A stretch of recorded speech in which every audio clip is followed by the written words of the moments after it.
Okay, let's dive into something that might just completely change how you think about money. We're going to break down the key ideas from this game-changing book, The Millionaire Next Door by Thomas J. Stanley. And trust me, what we're about to uncover is probably going to challenge everything you've ever been told about what it means to be wealthy in America. So let's start with a quick thought experiment. When I say the word millionaire, what do you see? Go ahead, picture it. What car are they driving? Where do they live? What are they wearing? Really lock that image in your head because we're about to see just how close that picture is to the real thing. I'm willing to bet that for most of you, the image in your head looked something like this, right? Supercars, designer labels, massive houses. It's the image we see everywhere, from movies to social media. It's all about lavish, over-the-top spending. But here's the crazy part. For the vast majority of actual millionaires, that picture is pure fiction. So how do we separate that fiction from the fact? Well, we're going to tackle it in 4 main parts. First up, we'll bust the big myths.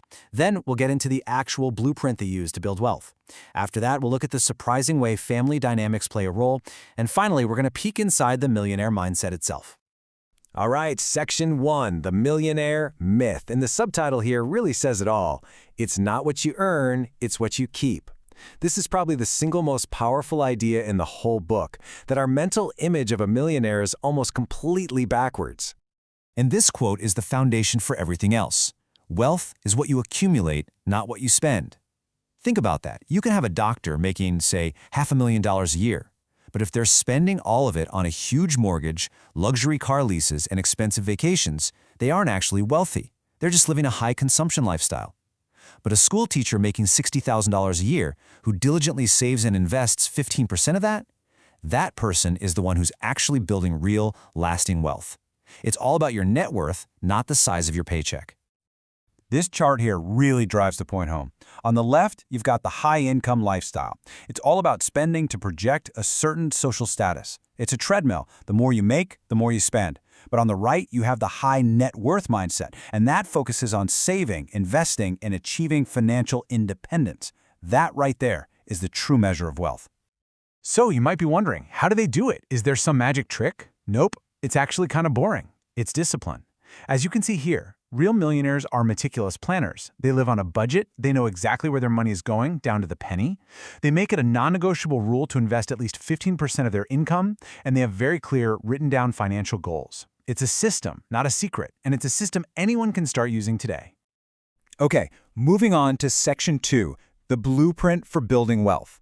Now that we've established that wealth is all about what you keep, let's look at how people actually do it. What are the common paths and practices they follow? And some of these are definitely not what you'd expect. Now check this out. A full 2/3, 67% of the millionaires studied in the book are self-employed. That is a massive number, and it makes sense when you think about it. When you own your own business, you have way more control. You can reinvest your profits, you get access to tax advantages, and you're building an asset that has real value. You're not just trading time for money anymore. Now here is one of the most shocking findings in the book. You'd think that high-status jobs like doctors and lawyers would be at the top of the list, right? Wrong. They're actually underrepresented among millionaires, and the reason is fascinating.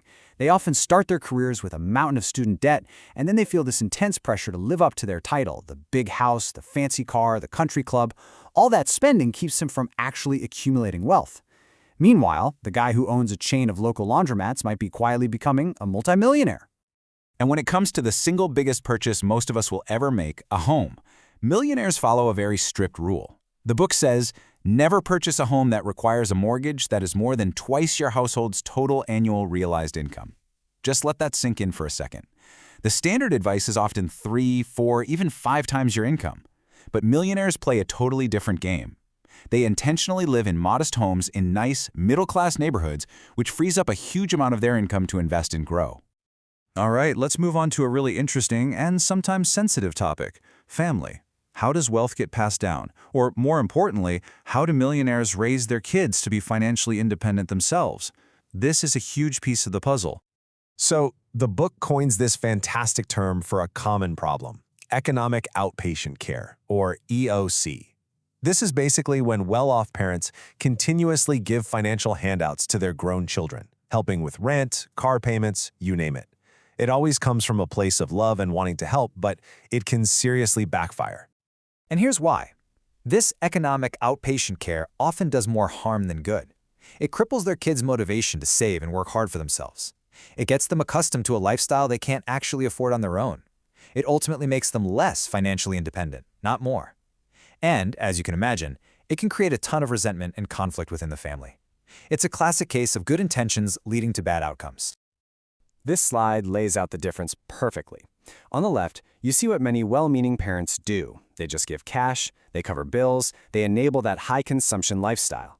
But on the right, you see what the smart millionaire parents do. They teach. They instill financial literacy from a young age. They emphasize the importance of self-reliance. They encourage entrepreneurship. They're not giving their kids a fish, they're teaching them how to fish for a lifetime.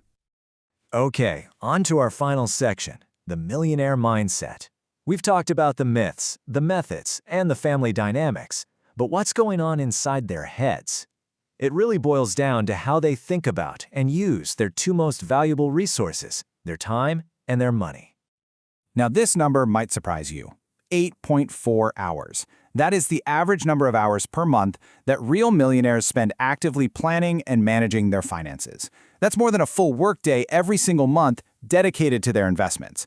They're not just passively hoping things go well, they are hands-on, they are students of the market, and they put in the time to protect and grow their wealth. And here's another key part of their mindset, especially for the entrepreneurs out there. A lot of millionaires get rich by selling things to other rich people. It sounds obvious, but it's a powerful strategy. They identify needs within the affluent community, things like estate planning, specialized medical services, private education, and they build businesses to serve those needs. They go where the money is. And that strategy isn't just about what you sell, it's about where you sell it. Savvy entrepreneurs understand that wealth isn't evenly distributed. They intentionally set up shop in states and cities with high concentrations of affluent households, places like California, New York, Florida, and Texas. It's a simple case of increasing your odds by fishing in a well-stocked pond. Okay, we have covered a ton of ground. We've torn down the myths, we've looked at the real blueprint, so now let's put it all together. Let's paint the final, accurate picture of the real millionaire next door. This table sums it all up. The myth is high income and high spending. The reality? They're frugal and live well below their means. The myth is that they're all about flashy status symbols. The reality? They value financial independence above all else. The myth is that it's all inherited money. The reality? Most are self-made through sheer discipline. And finally, the myth is that they're hands-off with their money. But the reality is they spend a significant amount of time actively planning their financial future. That, right there, is the new reality. So, with all that said, the question really becomes, what are you going to do with this information? Now that you know the real secrets, what's just one habit you could change, starting today, to begin building your own wealth? Maybe it's finally creating that budget. Maybe it's setting up an automatic transfer to an investment account. It doesn't have to be a huge leap. The journey to financial independence starts with that one small step. What's yours going to be? I really hope this breakdown has been as fascinating and eye-opening for you as this book was for me when I first read it. If you want to go deeper on any of this, I seriously can't recommend reading The Millionaire Next Door for yourself. We've dropped a link to it down in the description. Thanks so much for joining me, and here's to building your own financial future.